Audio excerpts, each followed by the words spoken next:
বিকাশ apps open করুন। তারপর আপনার বিকাশের পিন নাম্বার দিন, লগ ইন করবেন।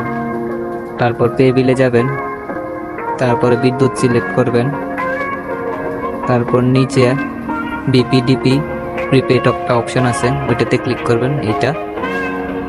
তারপর উপরে দিবেন মিটার নাম্বার, আপনার কার্ডে যে নাম্বারটা দেওয়া আছে ওই নাম্বারটা উঠাবেন।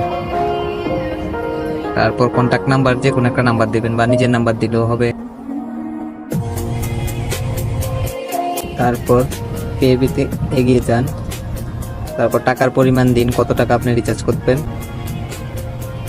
এরপর আপনার মিটারের নাম, তারপর নাম্বার ঠিক আছে কিনা তা যাচাই করে পিন নাম্বার দিবেন। তারপর ট্যাপ করে ধরে রাখবেন। আপনার বিদ্যুৎ বিল সাকসেসফুল দেখালে একটি টোকেন নাম্বার আসবে, ওইটা আপনার মিটারে যদি প্রবেশ করান তাহলে রিচার্জ হয়ে যাবে।